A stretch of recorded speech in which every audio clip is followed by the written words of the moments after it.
Welcome everyone to this webinar on sport and COVID-19. Thank you very much for joining us this afternoon. My name is Daniel Carey. I'm director of the Moore Institute at NUI Galway. This is the 10th seminar in our COVID-19 response series. And I wanted to take the opportunity, first of all, to thank the staff of the Moore Institute, David Kelly, who is our digital humanities manager. David is working behind the scenes today and keeping us on the straight and narrow, and Martha Shaughnessy, who is the development manager for the Moore Institute. They've done exceptional work in making this series happen, and we've had a tremendous response to it altogether, which has been really very gratifying. The series continues next week with a look at questions of language during the crisis. We are broadcasting live through Zoom, of course, and via Facebook. We're delighted that once again, we're also live on Flirt FM. I'm very grateful to Seán Crosson for proposing and developing today's session, which I'm very much looking forward to. So Seán, over to you. Okay, thank you very much, Dan. Thank you. You're very welcome, as Dan said, to this afternoon's webinar on sport and COVID-19 as part of the Moore Institute's series of webinars related to aspects of the current crisis. As Dan said, my name is Seán Crosson. I'm the leader of the Sport and Exercise Research Group in the Moore Institute, NUI Galway, and also co-director of the MA in Sports Journalism and Communication, as well as a lecturer within the Houston School of Film and Digital Media here in NUI Galway. I'm grateful to Dan and his colleagues, David Kelly and Martha Shaughnessy in Moore, for including us in the series and facilitating the delivery of today's webinar. Dan and his colleagues in Moore have provided extraordinary leadership in facilitating a forum for presentation, discussion and communication of responses to the ongoing crisis. And we hope that today's webinar will contribute to this ongoing discourse, particularly as it relates to sport. Our Sport and Exercise Research Group was formed in 2013 as a priority research area within the Moore Institute, and it emerges from ongoing research projects in the areas of sport and exercise in disciplines across NUI Galway, bringing together a broad range, and indeed beyond NUI Galway, bringing together a broad range of researchers in varied disciplines across the university. A key concern of our cluster has been to explore and facilitate the development of interdisciplinary research in the areas of sport and exercise. And towards this, we've hosted conferences, workshops, and seminars, providing a range of perspectives on sport and exercise from diverse disciplines. Our most recent series in the past academic year, for example, include contributions from psychology, Dr. Jane Walsh, French, Professor Philip Dine and Ruan Cook, business and economics, Professor Eamon O'Shea, biostatistics, Professor John Ewell, and physiology, Dr. Ananya Gupta. Today's webinar therefore builds on this series to bring together a range of informed perspectives to consider one of the greatest challenges, not just sport, but society as a whole, both nationally and globally, has faced the COVID-19 pandemic. Live sport returned again to our television screens just last week, and last week we also had the green lighting by the Gaelic Athletic Association of the opening of pitches for non-contact adult training, which began just yesterday. So our webinar today is particularly timely in that respect. However, many questions remain as we return to sporting fixtures again, including, are we returning too quickly? For example, are there risks still there that we need to consider? How has sport functioned in the media discourse and continues to function during the crisis? Is there a gender dimension to the impact of the crisis on sport? What has been the impact of the crisis on sports organizations, on athletes, and those involved directly in facilitating sport? And more internationally, what has been the impact of the crisis on sport policy, on governments, and on sports practice internationally? These are just some of the questions that we'll be discussing today, and I'm grateful to our 5 contributors, Professor Paul Rouse, Dr. Mary O'Connor, Dr. Marcus Free, Dr. Niamh Kitchen, and Dr. Borja Garcia, who will share their initial thoughts on the impact of the crisis on sport over the next hour or so. We will have time at the end for questions or comments from our attendees, and I'm delighted to say that we have over 70 who've joined us on Zoom, and many, many more I know are watching us on Facebook Live at the same time. And if you do wish to ask a question or make a comment, please do so using the chat or Q&A function at the bottom of your screen. While you can raise questions or make comments at any time, I'll be bringing the questions into discussions at the end once all the panelists have had a chance to make their presentation. And so to our first speaker today, Professor Paul Rouse. Paul is Professor of History at University College Dublin. He's written extensively on the history of Irish sport, but also works on the global history of sport. His research also extends to popular culture, the history of the media, and the history of agriculture. He's currently co-director of two major public history projects, the Century Ireland project, which is the main online portal for the Decade of Commemorations from 1912 to 1923, and the GAA Oral History Project, which is the largest oral history project undertaken by any sporting organisation in the world. Paul's books include Sport in Ireland, a History, published in 2015, and still the definitive history of sport in Ireland, essential reading for anyone interested in the topic. And more recently, The Hurlers, the First All-Ireland Championship and the Making of Modern Hurling, published in 2018 and shortlisted in that year for the Bord Gáis Energy Sport Book of the Year. So I might hand over to Paul at this point, if that's okay. Thanks a million, Seán.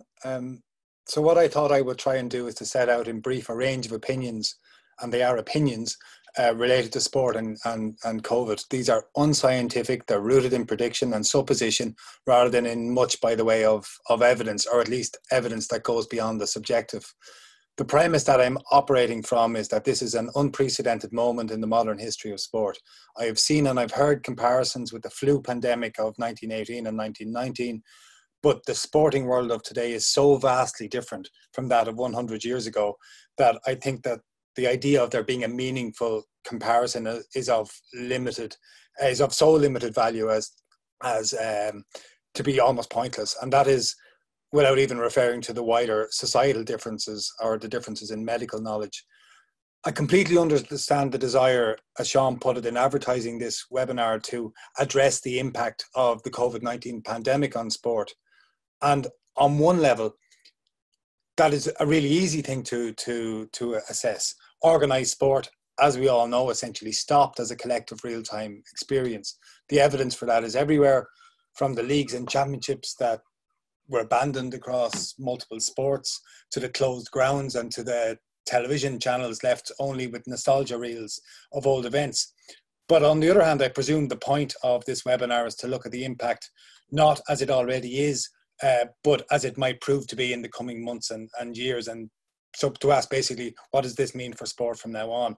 And to answer that question, what we have to acknowledge is that we are indulging, as I say, in guesswork that is the product of limited evidence. There are other disciplines who may pretend that they can read the future based on the past and present evidence, but I don't claim that capacity for history, and I certainly don't claim it for myself. So I think what I have to make instead are a series of observations, four of them, four basic areas, which are somewhat banal and open-ended. And as I said already, they are based on subjective experience and what I've been reading during the last few weeks rather than on any meaningful or comprehensive study. So the first of the four basic areas is in relation to the media. The extent to which sporting organisations are dependent on TV rights money could not have been more clearly illustrated than over the last few months and to what is unfolding at the moment.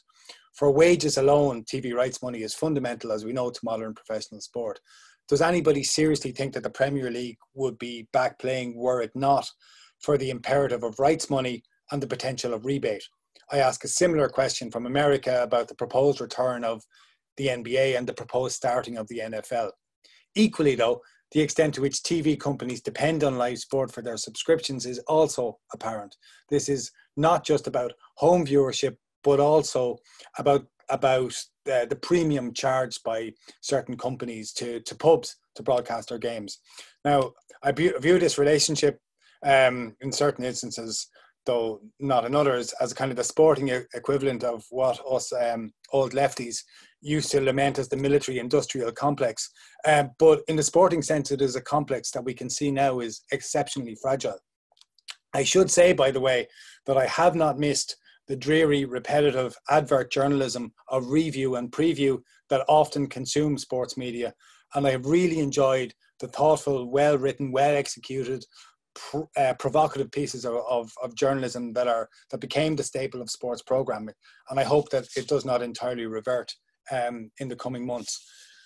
The second area I want to talk about are organisational structures. So the extent to which the hierarchies of sporting organisations are capable of change and of responding to unprecedented circumstances is rooted in and conditioned by an underlying desire for change, should such a desire be said to really exist. For example, it has long been posited that the GAA would love to have a clean slate in which to reimagine its calendar of play. Now, presented with such an opportunity at the moment, albeit in appalling circumstances, the GAA does not seem to have seized the day. It seeks a return instead to what was, having previously dreamed of the opposite. More than that, what was supposed to be happening at the moment and in the coming months was a prioritisation of club over county. County teams were not meant to be back training until the middle of September, and clubs were meant to have a full run. But county teams are already back at collective training.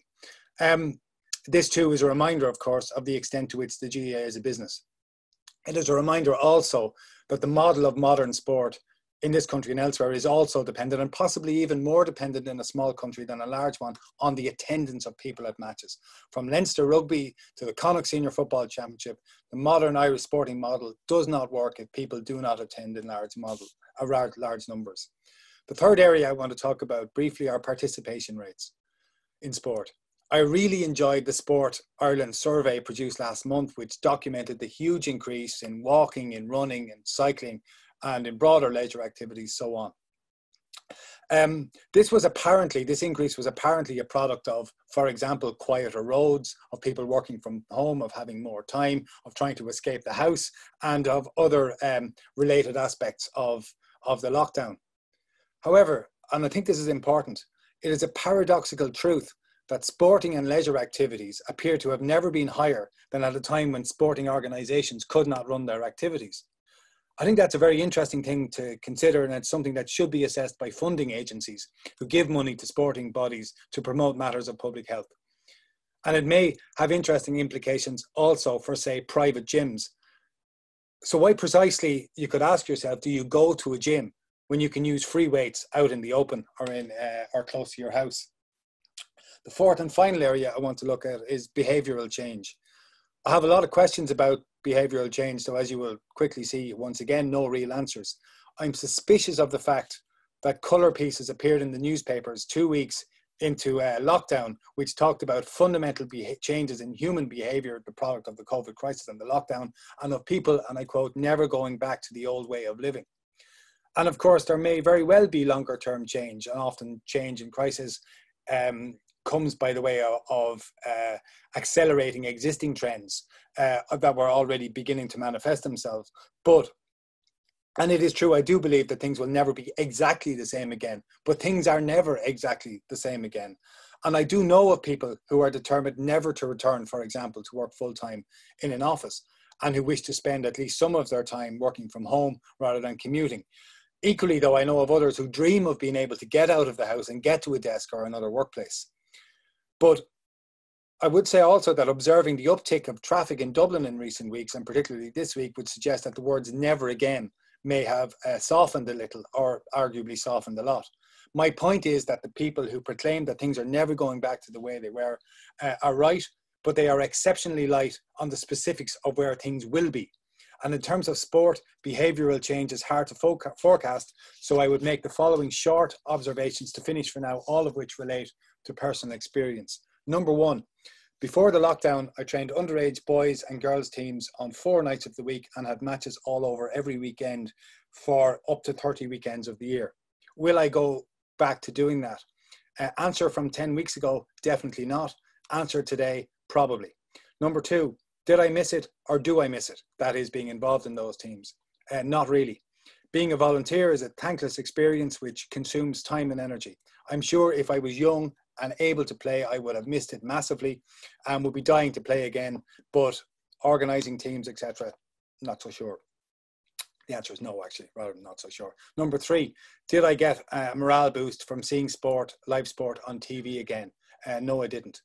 Number four, will I go to see Tullamore play in the Offaly Senior Football Championship this year? And will I go and watch Offaly play football and hurling if matches are on? Yes, 100%. Number five, finally, Do I think the COVID crisis will fundamentally change the behaviours of people around sport in the long term? Now, I'm absolutely open to persuading on this, and I look forward to hearing how it will. But for the moment, I'll simply say that I haven't seen compelling or meaningful evidence that it will. Thanks, Seán.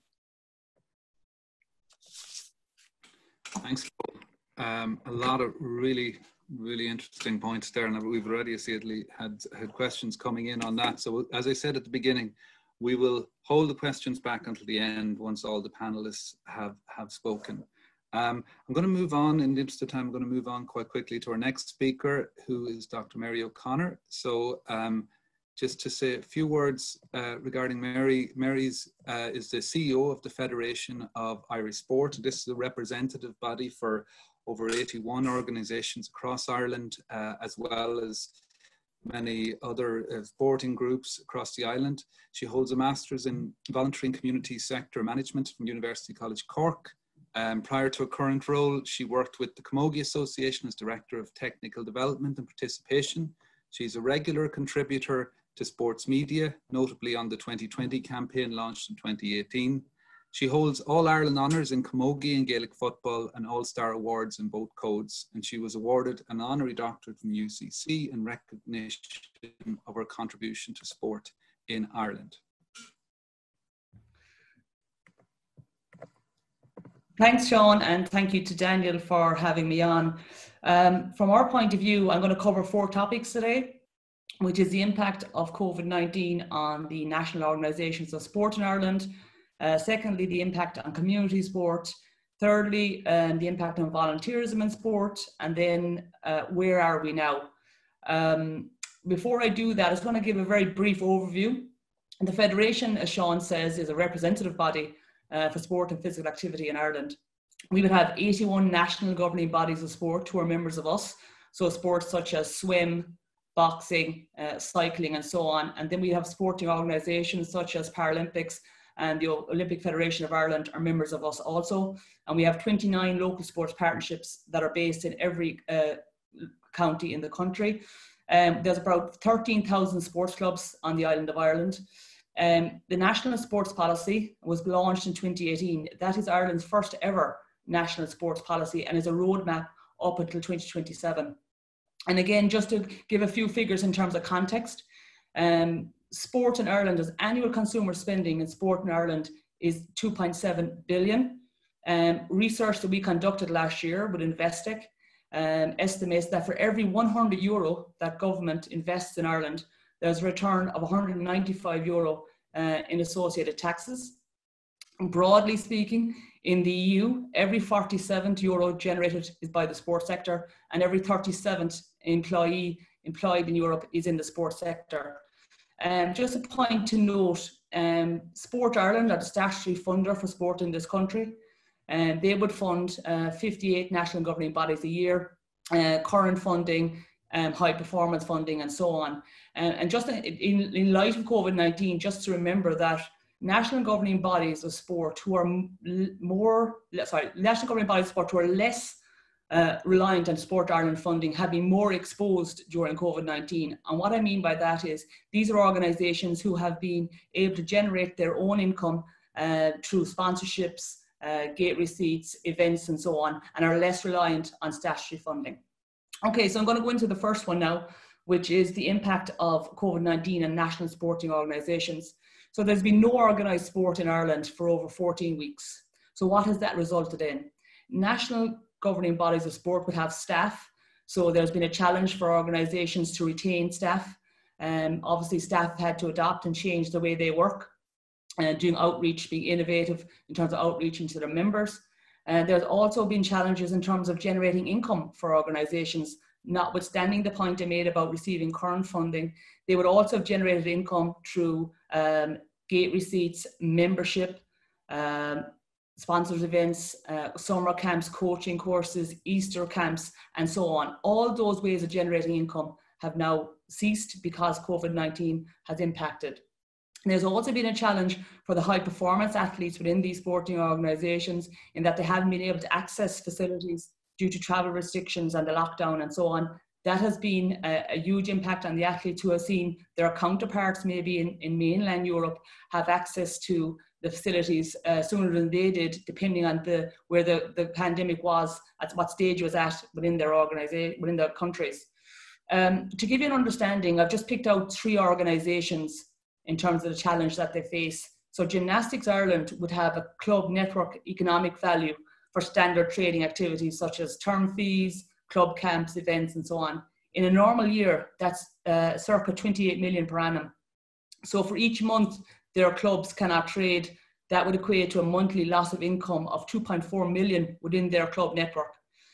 Cycling Ireland, another organisation that has prioritised the national sports policy, which should be in real prime season now for them.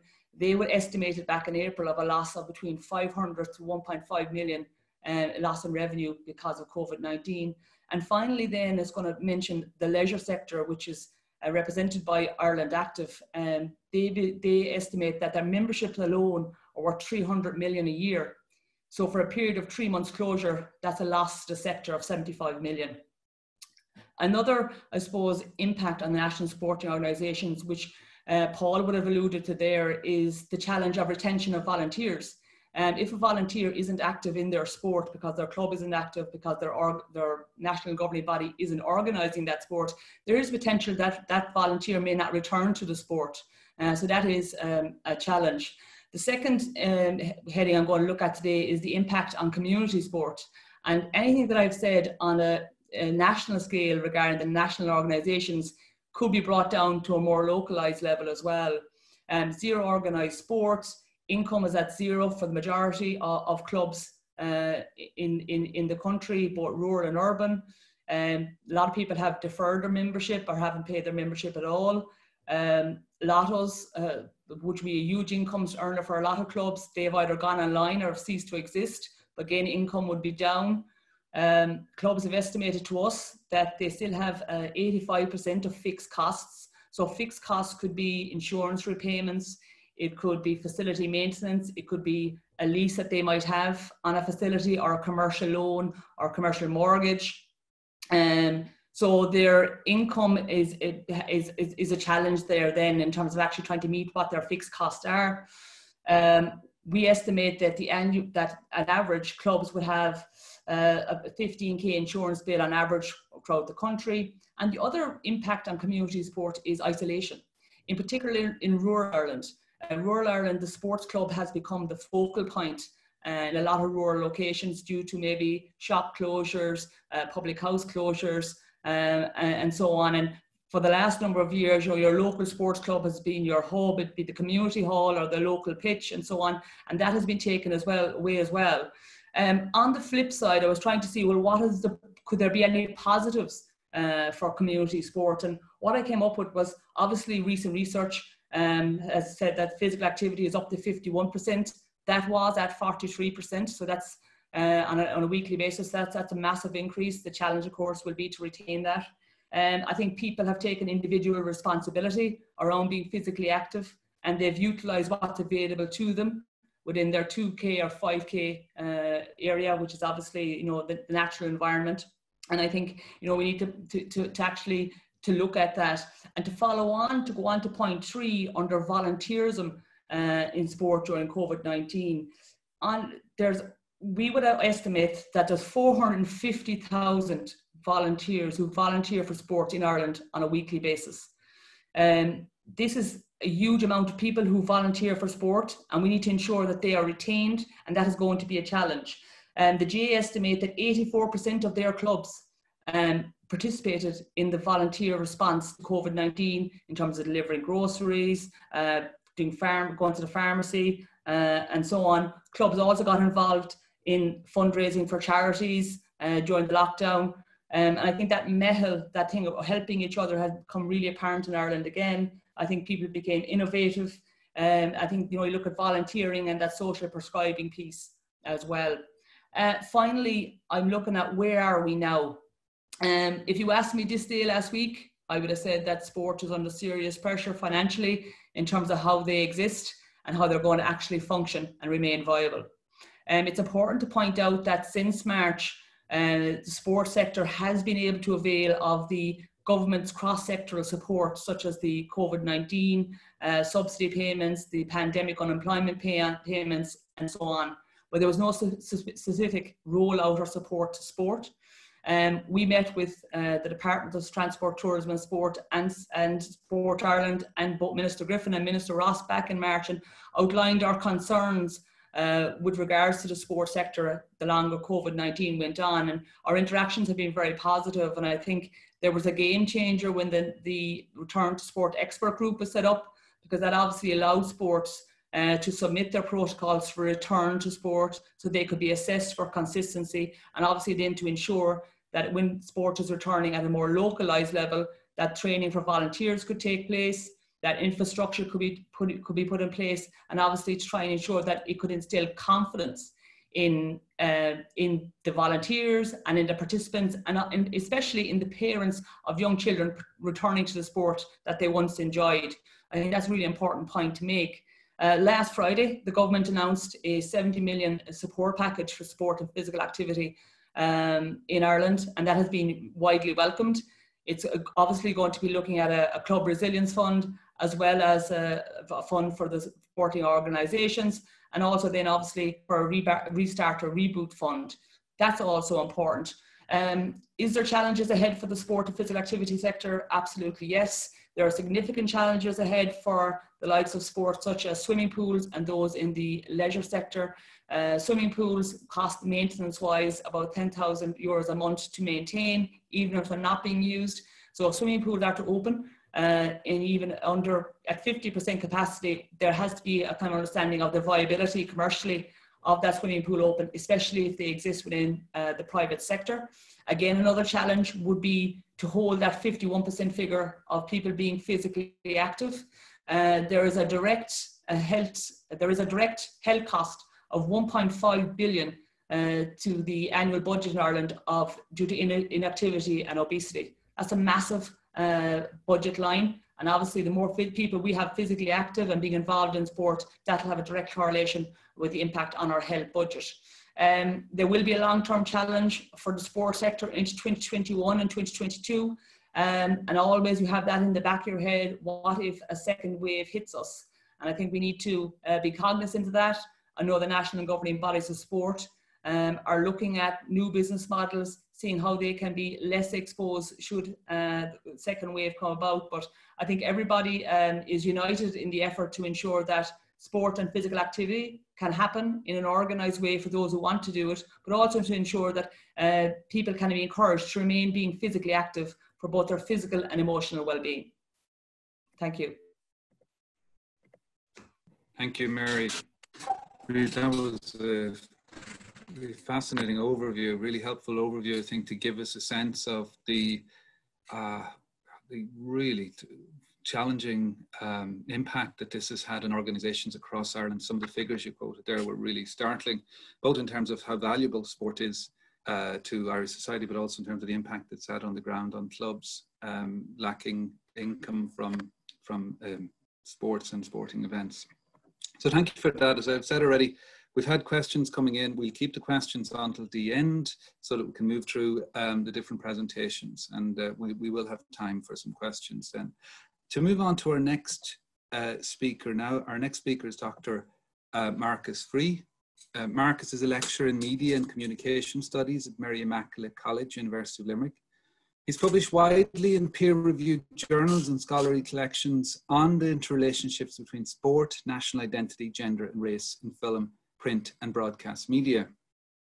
He's co-author with John Hewson and David Inglis of The Uses of Sport, a Critical Study, which was published by Routledge in 2005. And most recently, he's co-editor with Neil O'Boyle of Sport, the Media and Ireland Interdisciplinary Perspectives, which is a major new collection. I think a really, really important collection, and the first time we have a collection of this type that's focused on these three kind of key areas, which was published by Cork University Press in May 2020. Okay, thank you, Seán, and thanks to Paul and Mary. Very interesting contributions there, and what I have to say will, I hope, link in with those. So I'm going to talk about some research that Seán and I have been doing on the impact of the lockdown on the Gaelic Athletic Association, the GAA, and also on media representations of the GAA during the lockdown. And this is part of an international project where there will be studies in various countries on the impact of the lockdown on sport worldwide. We chose the GAA because it's a very peculiarly Irish organisation. It's the governing body for sports that are amateur, that are really only played in Ireland and throughout the Irish diaspora. So like other sports, of course, it's been hit financially. It doesn't have an international governing body that might have reserves built up through sports mega events, global sports mega events, or through the sale of international broadcasting rights. It's very heavily reliant on gate receipts. 48% of its income comes from gate receipts. So it was estimated during the lockdown that if competitions didn't resume at all levels from elite to local club competitions, then the loss to the association could be as high as 60 million euro. So that would be absolutely catastrophic. So I want to talk about a couple of aspects of the organisation and its media representation. So it's worth pointing out that before the lockdown in February, there was extensive discussion on inequalities actually within the organisation. It's supposed to be a community-based organisation, which is all about its clubs, it's all about its members. But in the annual report published in February, it emerged that some 30 million euro, and given that gate receipts amount to 36 million euro in 2019, was paid on towards preparation for elite level competition between counties. So this actually accounts for just 1 to 2% of the total playing population. And it was widely argued that this is what was referred to as a kind of runaway train. The players are amateur, but effectively this was a professional setup that disproportionately benefited the elite within the game at the expense of the local clubs. And this focus on inequalities within the association and a contradiction between its avowed aims and the actual inequality, this is re-emerged with the publication of the roadmap for resumption of competition, the reopening of grounds just in recent weeks. One of the arguments in favour of the GAA's decision to resume club competition in advance of inter-county competition is the stellar performance of clubs and volunteers during the lockdown. So this is being used rhetorically to argue that the GAA has to have a return to its core values. So as Paul pointed out in his contribution, actually there's plenty of anecdotal evidence to the effect that training for inter-county preparation has actually resumed, even though I understand that insurance for players won't be in place until September. And so the best players being taken away from clubs and being brought into training sessions for counties, so that inequality has re-emerged again. So if we look at the representation of the GAA during the lockdown, it's estimated that about 20,000 volunteers, GAA players and members, were involved in efforts to ease the impact of the lockdown for vulnerable groups such as the elderly. GAA grounds were used as testing centres, and the representation of the GAA was very central to government messaging about social distancing and care for vulnerable groups during the lockdown. So just to give an example of this, the RTE highlights program, The Sunday Game, was brought back in May. It had no highlights, of course, to broadcast because play had been suspended. And in the promotional video for its first program, it featured this extraordinary visual rhetoric, a series of aerial shots of GAA pitches in rural locations, stitched into the landscape of the country, in a way that emphasized the GAA as a community organization with tentacles in pretty well every community in the country. And this was interspersed with testimonials from players, from pundits about the symbolism of the GAA, its uniquely Irish phenomenon, and finishing with the words, "This too shall pass." And it featured an interview with the president of the GAA talking about how safety was the paramount concern for the organization rather than any economic considerations. And so the GAA initially took a more cautious approach than government policy actually allowed in reopening its grounds and so on. It also featured two very indicative reports on exemplary GAA players. Padraig Maher, a Tipperary hurler whose day job is as a guard, an Irish police officer, shown patrolling the streets of Limerick in his protective capacity, and Dr. Caroline O'Hanlon, who is an Armagh footballer, and I think also a Northern Ireland netball player, who as a medical doctor is also in the front line. So this emphasis on GAA players and members as members of the community, and in particular people who are involved in the front line, is very much to the foreground.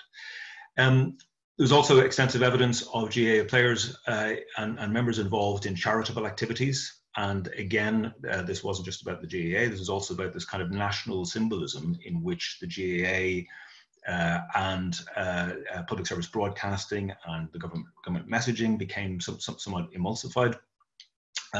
So the classic example of this was a campaign called #DoItForDan. This was a campaign launched by the parents of an infant boy, Dan Donaher, who suffers from chronic illness and whose treatment, the only treatment available, would cost €2.1 million, and that could only be offered in America. And so this was launched in early March. Both his parents were former GAA players, and this became a kind of rallying point for GAA members who successfully raised the 2.1 million by the end of April. And again, plenty of examples of how GAA members are represented. Carey Healy, for instance, he's a Laois player based in London, works as a teacher, set himself the challenge of running a marathon in a local park and scoring 1,000 hurling points and 1,000 Gaelic football points in order to raise funds for Dan, but also PPE for NHS workers in London. So he's depicted as a kind of exemplary player, exemplary Irish citizen, and exemplary emigrant with an umbilical relationship to his home county. The Late Late Show, Ireland's premier chat show, featured members of the GAA talking about this campaign after the money was raised at the beginning of May. Kilkenny hurling legend Henry Shefflin talked about what he called Irish hearts, being touched by the vulnerable condition that Dan was in. He made a connection between Dan's situation and his own child, who was treated for chronic illness in Crumlin Children's Hospital a few years ago. And so there's almost a kind of sort of oceanic sense of sort of national oneness around the GAA. And this is something that chimed as well with RTE's return of its flagship weight loss program, Operation Transformation, which is broadcast in January and February for the month of April, with the subtitle Keeping Well Apart. Well here being a kind of pun on well-being, and offered advice for maintaining psychological and physical well-being, but also well apart as in social distancing. And this is an example of what Diane Negra referred to last week in the same webinar slot when we were discussing the series Normal People of pandemic television. We have suddenly the centrality of certain forms of television that we might have thought had been marginalized with the advent of platforms like Netflix. Only a few months previously, the dire financial plight of RTE as a public service broadcaster was widely discussed with some glee, I think, in other Irish media. Now it becomes central to government messaging, and we have this three-way interaction between the government, between RTE, the public service broadcaster, and the Gaelic Athletic Association. And there's also this theme of this moment for critical reflection with thoughts perhaps about reform of sport, reform within the GAA, and chiming with thoughts about reform of Irish society. This came after an election in February with an inconclusive outcome, which was dominated by the themes of inequality in health, inequality in housing, social inequality generally.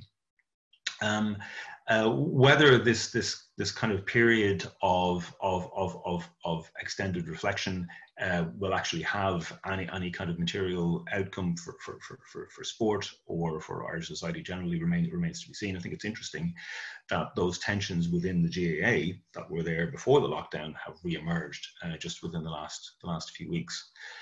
So I think I'm maybe out of time. So I'll stop now. But there are other things we can talk about later. So I think I'll stop there.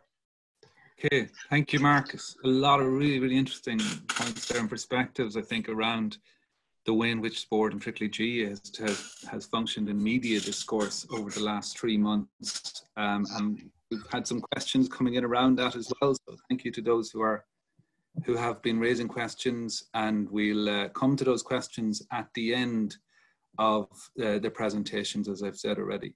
So moving on then to our next speaker today, we have also from Mary Mackle College and University of Limerick, Dr. Niamh Kitching. Niamh is a lecturer in physical education at Mary I. She has a wealth of experience of golf environments and settings, having represented Ireland at amateur level and having worked in Junior Golf Ireland and the Professional Golfers Association in England and Ireland.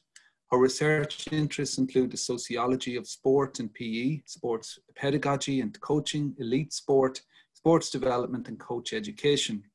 Her published research focuses on gender equality in sport, with a particular emphasis on female athletes and coaches and their presence, participation and presentation in sports and sports media. And she's published in a wide range of sociology of sport outputs and edited collections. So thank you, Niamh. Thanks, Seán. Can you hear me okay? Yeah, we can hear you. Okay, thanks. Good stuff. The contributions so far have been great, so I've really enjoyed them, and hopefully I can add to it. So I always begin with the premise that sport is a male domain, and as much as we prefer it isn't, women's sport is often regarded as a subsection of sport itself. Elite or professional female athletes can be particularly disaffected in areas such as funding, sponsorship, pay and conditions, and media representations. If we look at rudimentary measures of gender equality in sport, they might include female participation figures and maybe the number of women in leadership or decision-making positions. And on both of those markers, women's sport in Ireland had been progressing well prior to the pandemic. In 2019, we saw record-breaking attendances in a number of sports.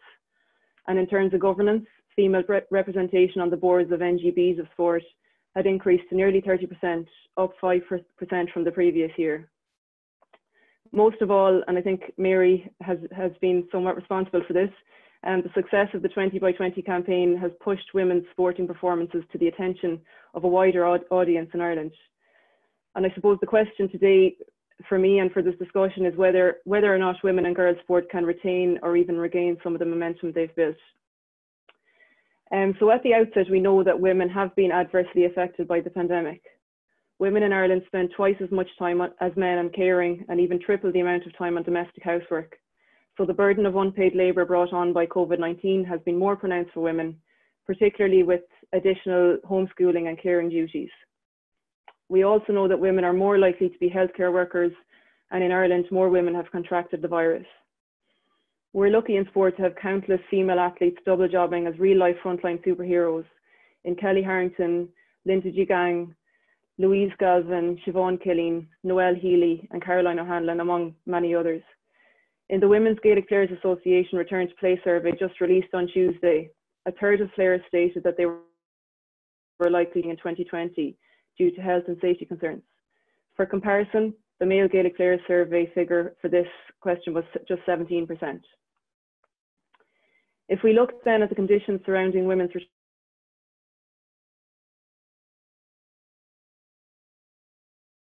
return to play, Irish Examiner, the Camogie Association considered restarting inter-county action sooner than the men's game. due to the inevitable condensing of the men's season. And in a chat with Cliona Foley on Off the Bench this week, Maria Kinsella from the Women's GPA suggested that given the squeezed season for both youth and adult Gaelic Games players, women's teams will struggle to get pitch time. While there's still no confirmation of the availability of Croke Park for camogie and ladies football at All-Ireland finals this year. We also learned yesterday that a casualty of the shortened season is the Intercounty Minor Camogie Championship, and there has been uproar on social media about this. Whatever about the 2020 season for women in sport, we know that female athletes have shorter careers, and so in delaying major events such as the Olympics, we can predict that some female athletes just won't be there next year. We know that gender inequality is more pronounced in work that is low paid, part-time, or where workers are underemployed, and professional women's sport is a prime example of this. In the UK, for example, in contrast to the well-documented testing environment surrounding the Premier League, the Women's Super League didn't resume, where the FA made no funding available to test players. There were some positives for professional women's sports, however, in other jurisdictions. So while clubs like Arsenal cut the wages of men's players, they left women's wages untouched. In New Zealand rugby, the women's team, the Black Ferns, were excluded from their cost-cutting measures, and the women's AFL season in Australia is for 2021 is expected to return with no player wage cuts. Also, in terms of funding pots for women's sport, FIFA has pledged not to cut its promised $1 billion investment in women's football between 2019 and 2022. However, for some athletes, like Louise Quinn at Arsenal, contracts have run their course, with no opportunity for games for players to show their worth, while other athletes, such as perhaps golfer Leona Maguire, face uncertain schedules of events. For example, Leona is on her first year on the LPGA Tour this year. Last summer, the media coverage of women's sport in the UK was on a par with men's sport, thanks to the Women's World Cup. However, just this week, some high-profile commentators over there have lamented the lack of attention afforded to women's sport during the pandemic, where, because they're not competing, they've basically gone missing. In a chapter I wrote for Marcus Free's book, examining newspaper coverage of Leona Maguire, my colleague Ali Bowes and I found that most of the reports on Leona were published in December, i.e. the time that men's golf was in their off-season. And there were very few reports of her during the peak summer months. It's highly likely then that in the shortened sports season that we have ahead, there's potential for women's sport to become almost invisible. But on a positive note in terms of media, 20 by 20 has to some extent safeguarded the visibility of women's sport in Ireland. If it wasn't for this campaign, I doubt that we'd seen Katie Taylor's Olympic win, the hockey team's World Cup feats, and the Six Nations Grand Slam victory across the lockdown. I suppose then just to kind of look at maybe some more positive points in relation to women's sport during the pandemic. Because if we looked at women's sport or sport generally purely from an economic lens, as Philip Brown and the IRF muted a few weeks ago about rugby, we would be facing a catastrophe. But there are some positive signs. So this report was mentioned already by Paul, the Ipsos MRBI report for Sport Ireland on sports participation. And women have always been shy of men when it comes to sports participation in Ireland. But for the first time, the gender gap for walking and sports participating adults was virtually non-existent in that study. A further positive during this time has been the working relations built up between gender-separated organisations. In tennis, for example, the pandemic has produced unprecedented collaboration between the ATP and the WTA. And this could be a positive for women's tennis in the campaign for equal prize money going forward. And though borne out by necessity, the joint guidelines as agreed by the Gaelic Games bodies are another positive move towards increased coordination and integration across the codes.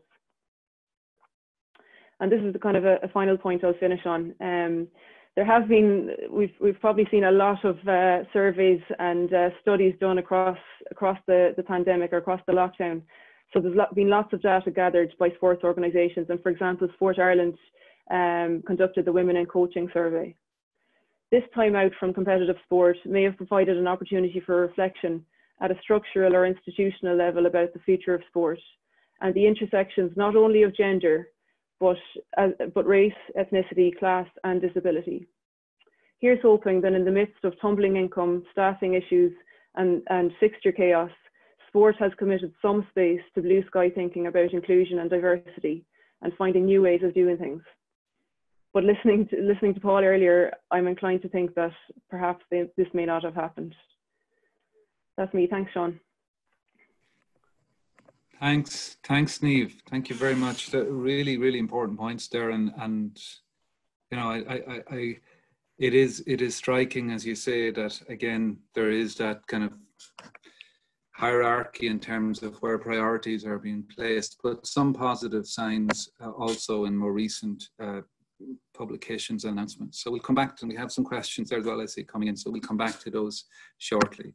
Now, moving on to our final speaker in today, Dr. Borja Garcia. So Borja will bring us outside of the Irish context to provide a focus on the international experience. He's senior lecturer in sport management and policy in the School of Sport, Health and Exercise Sciences at Loughborough University.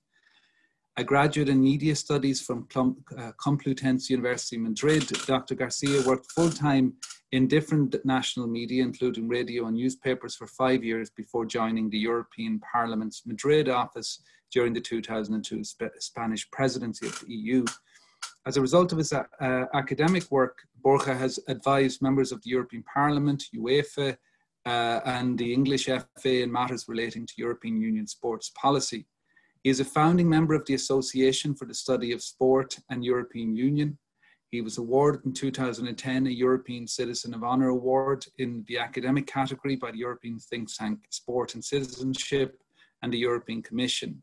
And this award recognised the person who best demonstrated through his academic work that sport is a factor in reinforcing European citizenship. He is a member of the European Commission's expert group on sport policy. So Borja, if you can turn on your camera and you're on mute. Great.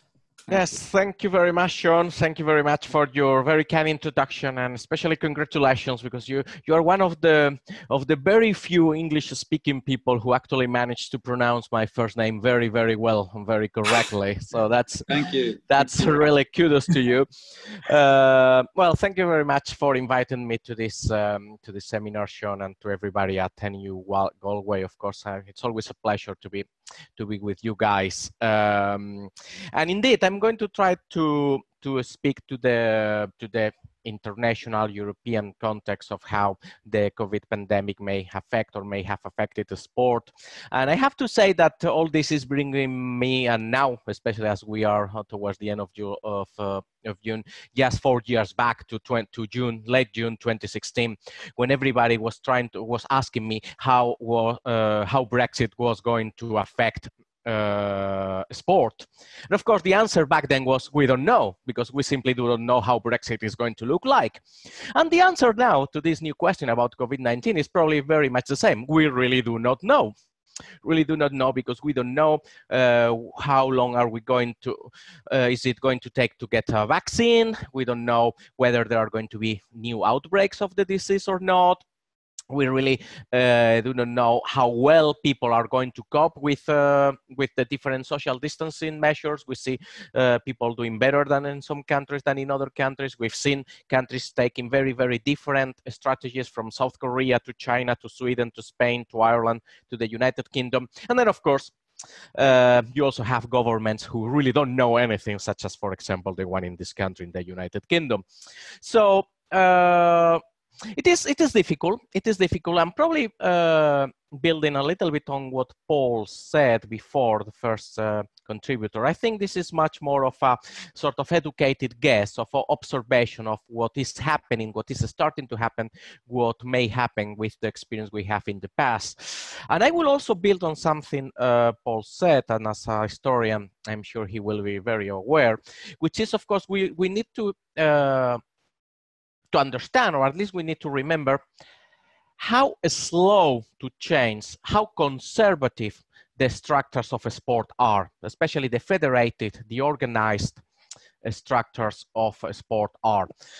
One of the main messages we normally, those of us teaching governance, researching policy, normally keep saying for the last basically 10-15 years, is that one of the main problems of a sport is how slowly it has adapted to globalization. And of course, globalization has been with us for 30 years.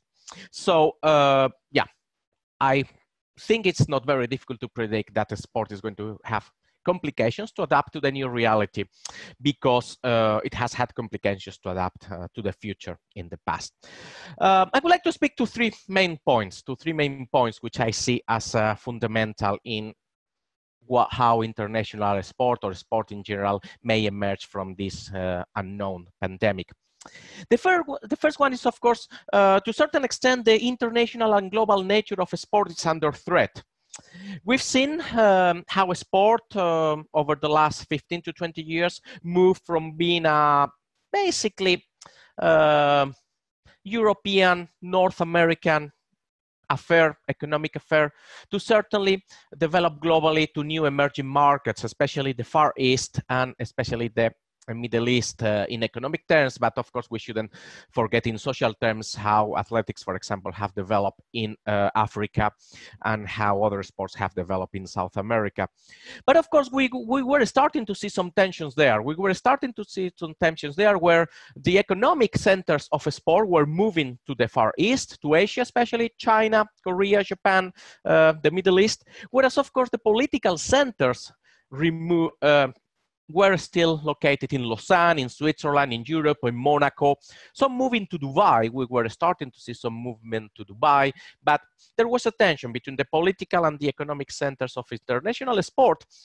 And it seems to me that, of course, this model now may well change because sport cannot be as global or may not be as global. We're starting to see some examples. For example, I think it is interesting to see how MotoGP, which was one of the first together, perhaps with Formula One, one of the first professional sports to see globalization in the Far East, in the Middle East. MotoGP this season is going to be mostly organized in Europe. I think around 6 to 7 races are going to be in one country, in Spain. The same goes to Formula One, a couple of races in Austria, a couple of races in the United Kingdom. The globalization of the sport seems to be retrieving back because organizers cannot really move freely. The same we are saying, for example, with the proposed final for the Champions League. Of course, this is only European, this is not global, but as you see, the Champions League now is UEFA is proposing to play all the final games in one place.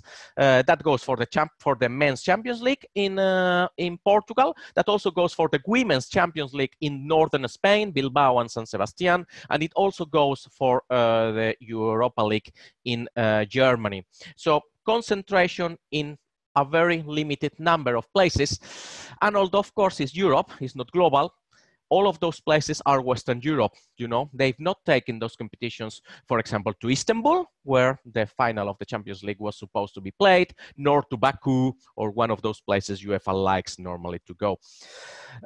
So I think that globalization of a sport may be under threat, and that goes to the economic model of a sport.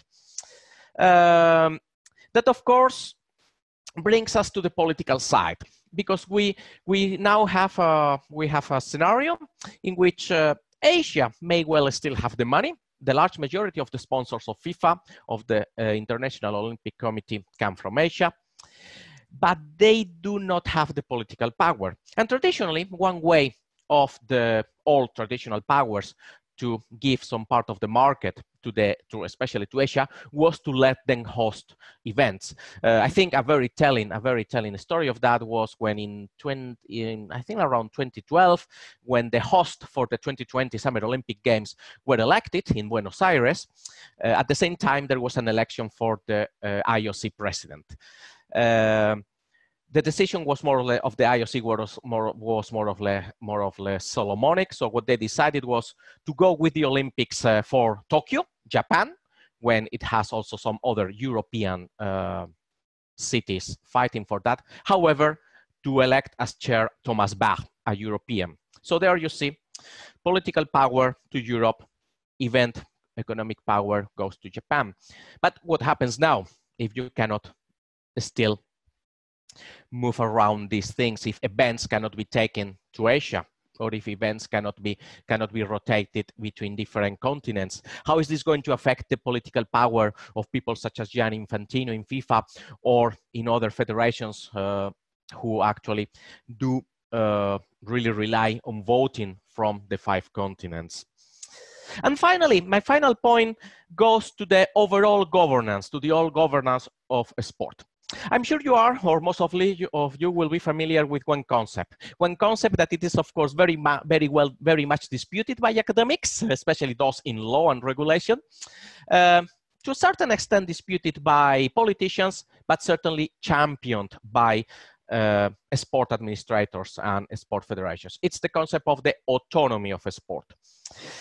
And I think we are already seeing, and we are going to see, and this is probably one of the most important trends for me, and the one that is going to last, how this pandemic is showing us the limitations of the autonomy of a sport.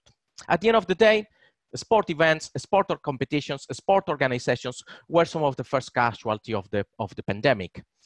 And of course, yeah, you can tell, well, that's only, you can say, well, that is only just common sense. I mean, it's public health, you know, we all have to go into the lockdown. And yes, that is completely true.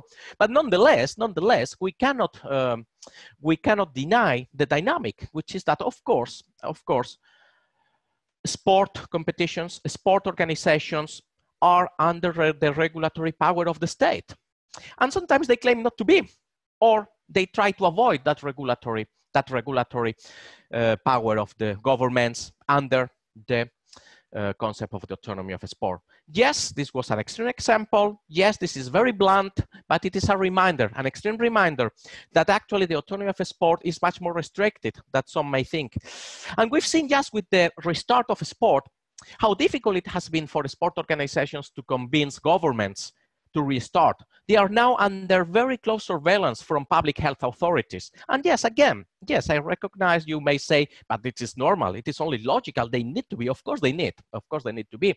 At the end of the day, this is public health. But nonetheless, the dynamic is there. They cannot do as they please. They now really need to follow very strict guidelines. They need even to convince public authorities to keep going with their business. And we've even seen some interesting dynamics. Let me, for example, tell you about the country I know best, about Spain, where the government, in order to allow the football league, La Liga, to resume probably earlier than the government would have wanted, in order to allow them to do that, basically, La Liga had to pay for that. La Liga has had to agree to give money to smaller sports. And La Liga has also had to agree to contribute 10 million euros to a contingency fund for sport persons under financial difficulties. So basically, what the government said, we are not going to allow you to start, or at least, you know, it's going to be more difficult. If you want to start earlier, you need to do all this, to design all those protocols. But on top of that, what about if you actually redistribute part of your commercial income? And that's signed, that's public, so it's not hearsay. The same is being reported for the Premier League. That is more hearsay, it's not public, we don't know, but it's been reported that one of the things that the English government asked the Premier League in order to allow them to start relatively earlier than perhaps it should have been the best solution, is actually to increase the amount of money they want to redistribute. They have to redistribute. And of course, the problem for the La Liga or the Premier League is that now they are being asked to redistribute more money in a time in which they are probably going to have much less income, less commercial income, no ticket money. And that is perhaps going to be replicated with many other sports. What about the Olympics in Tokyo? What about even the 2022 Winter Olympics in Beijing? What is the commercial impact that reduces sponsorship, reduce income, reduce ticket income is going to have on all those when of course, below down the pyramid, there are going to be far many stakeholders in need of more money. Then again, of course, some of you mentioned, it seems in the context of Ireland, the government has decided to put some budget funds, some budgetary lines to help sport. That is a decision that governments will have to do worldwide, whether they are going to fund. What about with Olympic sports? What about with the money for Olympic athletes? Are they going to target their money, their funding to participation? Are they going to target their money to professional sport? This is a very good question here in the UK, where of course a lot of money goes to just simply medal targeting rather than to participation. Those decisions are going to be made. And my final point, I think, would be that also linked to this final line of funding. Sport in the Western world, and even in developing countries, even in the East as well, is highly dependent on public money, both at the top of the pyramid, but also, of course, a lot of the amateur level. We now see governments reaching levels of debt that we probably didn't see since even well before the former financial crisis, because many of them have even with an ideology, a very liberal ideology like the British government, have decided to put some social protection. Are governments going to also put money aside for sport when, of course, they need to cover more? Well, I couldn't say more, but at the end of the day, yes, probably more important needs, such quite simply people to get a roof under their heads, people to get food in their households. And if they are not going to do it, who is going to do it? And if they do it, what are the strings that those governments are going to put on the sporting organizations for the use of that money? And that is very important. We've seen over the last few years increased attention on better governance on the sport, more and more demands from public authorities about the governance, the management of that public money. Codes of good governance being adopted, for example, here in Britain. I know in Spain it's also being designed, update of the Code of Good Governance in New Zealand, Australia, South Africa. I've seen codes of good governance being developed even in countries such as Guatemala. Are those public authorities going to turn their screws on sport governing bodies? Are they going to be more demanding? Now that, of course, there is a scarcity of public money, are they going to be more demanding? So all in all, it's for me, it's a new scenario for sporting organizations worldwide, with a past of not very good adaptation to new scenarios, though.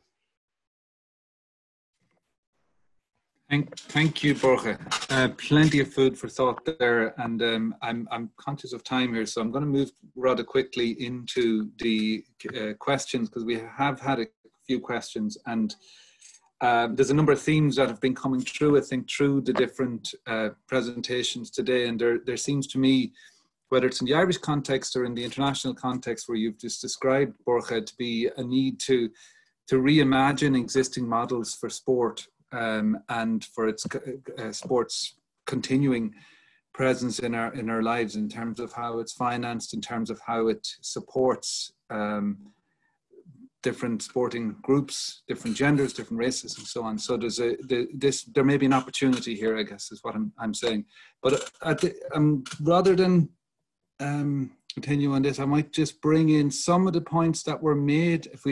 I know we've gone slightly over, but if I could ask the panelists to join us and put on your camera and your audio, and maybe we might just take 5 minutes to discuss some of the issues that have come up in the chat. And I know Paul, this is a really interesting discussion there. Paul has been responding to. Is Paul still with us? Around the issue of the GA clubs and GA training, and Marcus also alluded to this, and it's also come up in other presentations, the kind of tensions that are there between the clubs and the counties. I don't think we still have Paul with us at the moment, but perhaps we'll just talk briefly on that point there, in terms of how that tension manifests in the various different areas that we've touched upon here, whether it's in terms of the organizations themselves, or in terms of the issues around the different, whether it's women's sports or men's sports, or how sport itself is represented in terms of the media discourse.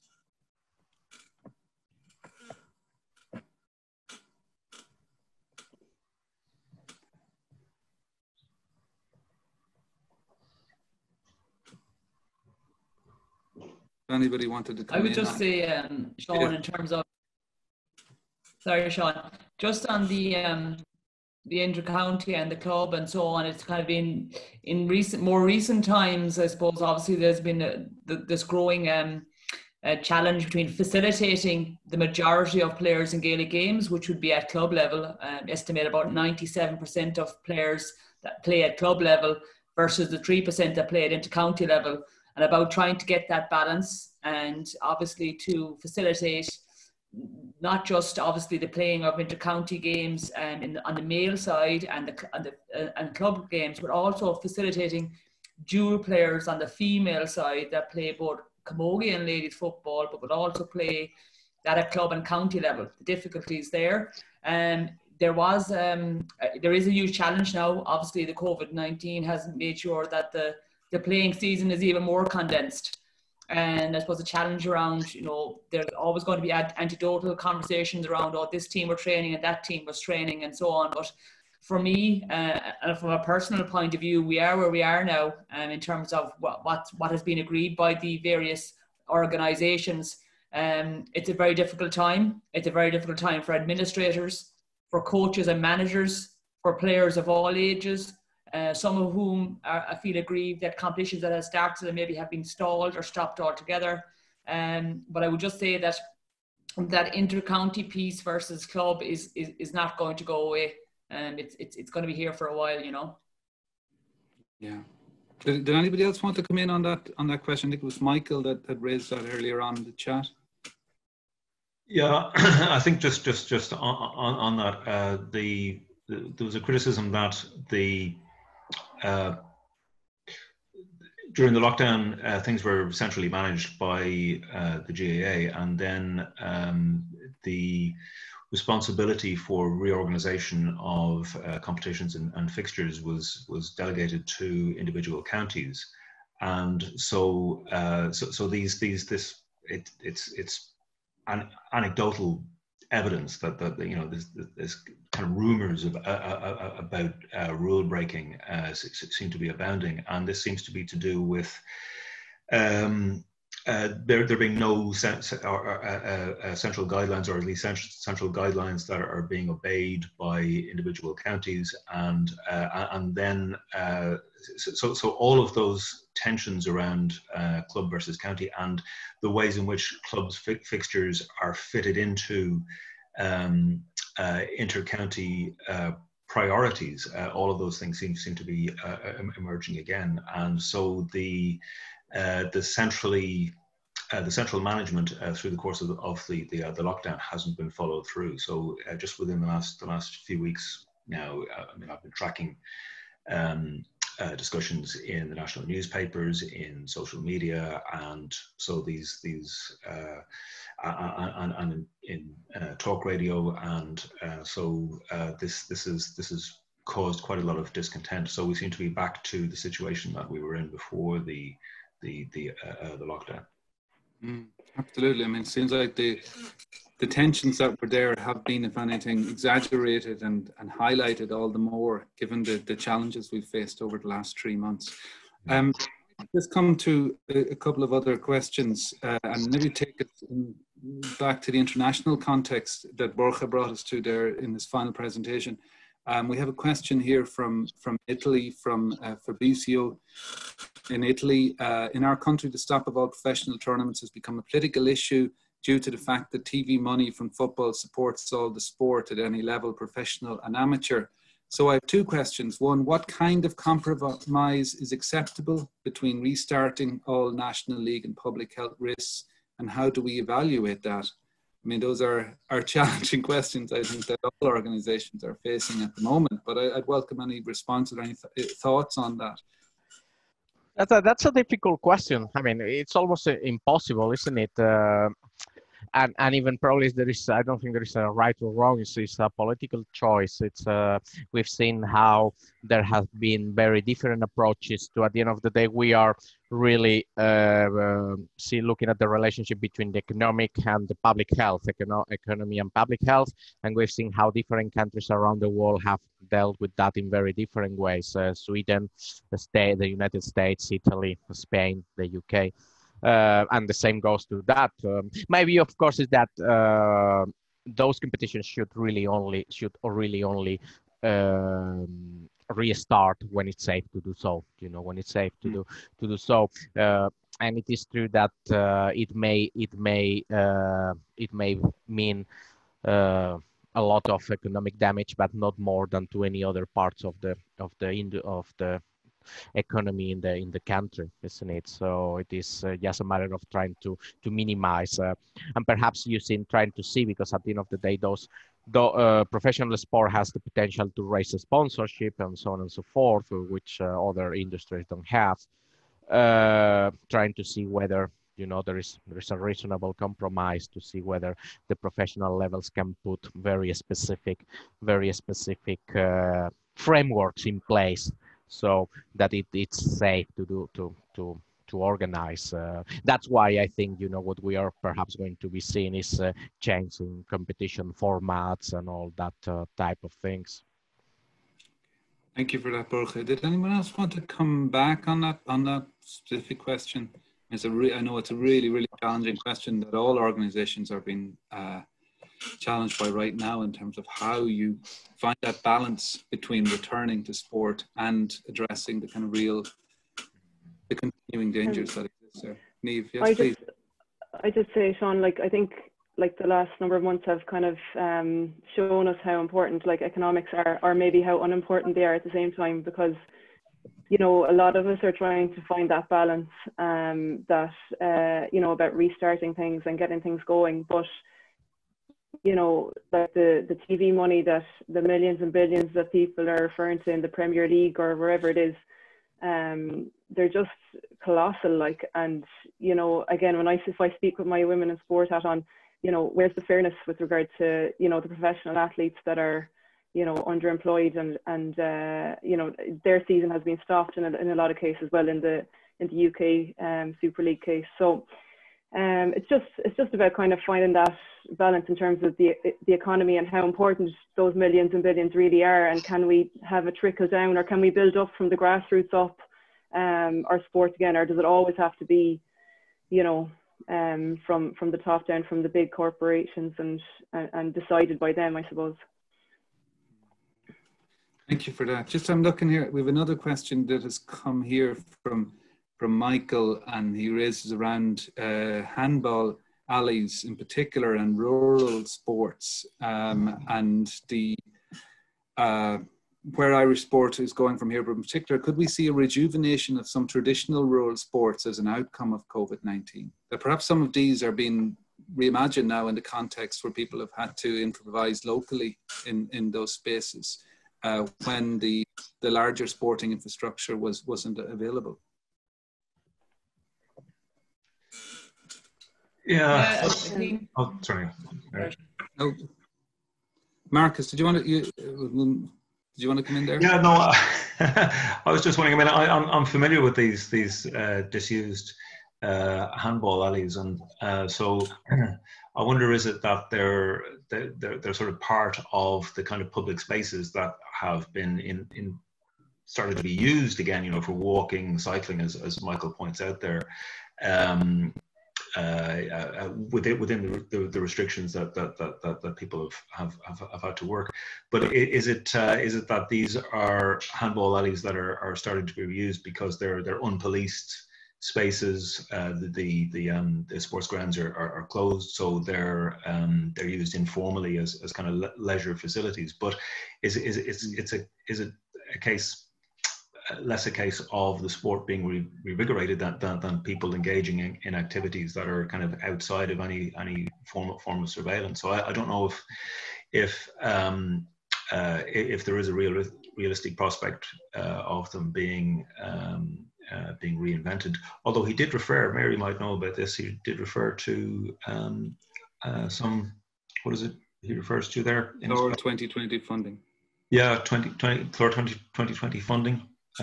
So do you know anything about this, Mary? Yeah, the Minister Michael Ring, the Minister for Rural Affairs and Community Developments, that would be under his scheme, and a good Mayo man, as Michael will know. But just going back to the ball alleys, I mean, I would love to see the re-establishment of those facilities, because they have a cross-sector opportunity now, because we used to use those ball alleys for hurling, for Gaelic football, not just for the sport of handball. But obviously, and again, going back to the rural area piece, it's about actually giving people the opportunity to meet up at a certain place and time that possibly they wouldn't have had previously to this. So obviously the rejuvenation of the sport might be a consequence of this regeneration funding. But I also think that, Sport Ireland are doing an awful lot of work at the moment around geomapping facilities that already exist, and also to help, I suppose, look strategically when sports capital funding comes about, what facilities are missing in certain areas to ensure that anything that's going to be built in the future will have that cross-sport appeal. And I think, the rejuvenation of the handball alley, because it has been evidenced that handball, it develops the skill sets for other sports such as hurling and football, but obviously basketball as well. So, and it is part of the GAA family. Absolutely. Okay, thank you. We might just take one final question. I'm conscious of time here as well, and we've gone way over. So thank you all for continuing to stay with us, both our panelists and our attendees. And I have a question from somebody, Marcus, you referred to, Dan Negre. Time for me, it said, welcome any comments on the Djokovic exhibition series and its outcome and the implications of this for sporting events going forward. So I presume you're aware that he had the tennis exhibition event where he was tested positive for COVID afterward, as did several other participants at that event. So are there implications or lessons here that are significant in terms of how sporting events are managed into the future? I think there are two issues there, of course. One, of course, that was in Serbia, where public health monitoring was very different to what we've seen here in Ireland, in Britain, and Spain. I mean, there in the last couple of weeks we've seen images from the Belgrade Derby being played with people in the stands. So certainly social distancing is not a thing in Serbia, and that can only come from public policy. So so the fact that Novak Djokovic and his economic entourage put that together, which was supposed to be a fundraiser for charities and all that. The first reason why they did it is because they were allowed to. So again, that speaks in terms of events about the role of the public authorities. They are the ones who need to be able to measure those risks, because sport stakeholders are most likely to be willing to push the boundaries. Despite all the discourse, they are willing to push the boundaries. How responsibly they are going to behave is something we all need to keep in check. And I guess the second point I would make is that clearly demonstrates that having public sport events without control at the moment, it's probably not advisable. Although then you may say, well, there was a lot of people and actually only 5 infected and no one has developed important symptoms. So, you just weigh the pros and cons and decided actually it was worth it. But of course, it was a big risk. Thank you, Borja. Did anybody else want to come in on that question or thoughts? Just a short point, really. You could probably talk all evening about Djokovic and his character, but I think the level of individual responsibility has to come into it as well. And I think the PGA Tour has an event just starting this week where I think two tour players have tested positive and a couple of caddies as well. And Brooks Koepka, one of the top 5 players in the world, has decided to pull out because his caddy tested positive. And I suppose there's a level of individual responsibility. His brother also qualified for the tournament and he's pulled out as well. So just I suppose those Djokovic maybe possibly didn't perform or didn't make the right calls, I suppose, himself.